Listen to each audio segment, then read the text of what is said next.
ISKCON নিষিদ্ধ হবে কিনা সে বিষয়ে সিদ্ধান্ত নেবে সরকার। এ নিয়ে আদালতের হস্তক্ষেপ করা উচিত হবে না বলে জানিয়েছেন অতিরিক্ত অ্যাটর্নি জেনারেল ব্যারিস্টার অনিকার হক। তিনি বলেন, আইনজীবী হত্যার ঘটনায় সুষ্ঠু তদন্ত ও ন্যায় বিচারের জন্য সব ধরনের পদক্ষেপ নেওয়া হবে।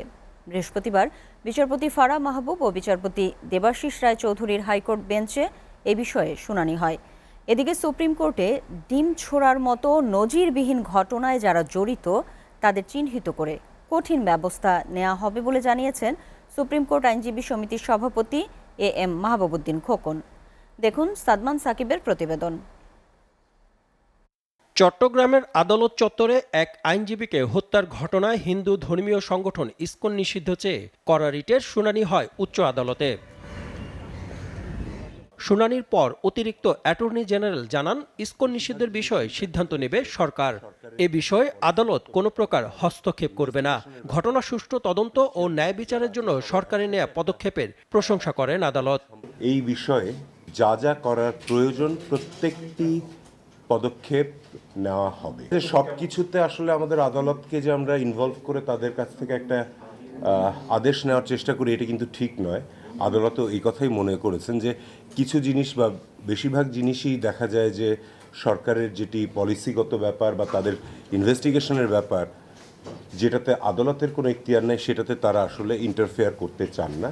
এবং এদিকে ইসকন নিষিদ্ধ ও আইনজীবী হত্যায় জড়িতদের সর্বোচ্চ শাস্তি দাবি করে সংবাদ সম্মেলন করেছে সুপ্রিম কোর্ট বার অ্যাসোসিয়েশন। এ সময় আইনজীবী সুরক্ষা আইন প্রণয়নের দাবি জানানো হয়। ফ্যাসিস্ট মতাদর্শে বিশ্বাসীরা দেশি বিদেশি দোসরদের নিয়ে দেশবিরোধী ষড়যন্ত্রে লিপ্ত হয়েছে। সাইফুল ইসলাম আলিফকে নৃশংসভাবে হত্যা করেছে। আমরা এর তীব্র প্রতিবাদ জানাচ্ছি। আমরা অবিলম্বে আইনজীবী সুরক্ষা আইন প্রণয়ন করা দাবি জানাচ্ছি।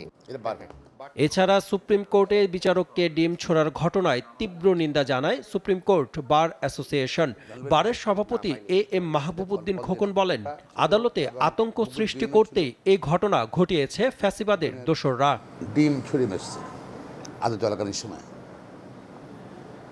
এগুলো নিয়ে সুপ্রিম কোর্ট এবং সারা দেশের কোর্ট কাচারি এবং আইনজীবীদের নিরাপত্তা নিয়ে, বিচারকদের নিরাপত্তা নিয়ে আমরা আলাপ করতে গেছি। চট্টগ্রামের ঘটনার সঙ্গেই ধারাবাহিকতা একটা বিচার বিভাগকে বা সুপ্রিম কোর্টে একটা আতঙ্ক সৃষ্টি করার প্রয়াস, অবশ্যই এটা কঠিনভাবে দেখা হবে, তাদের বিরুদ্ধে ব্যবস্থা গ্রহণ করবে। চট্টগ্রামে আইনজীবী সাইফুল ইসলাম আলিফ হত্যার ঘটনায় এরই মধ্যে 3টি মামলা হয়েছে। সাদমান সাকিব, এসটিভি, ঢাকা।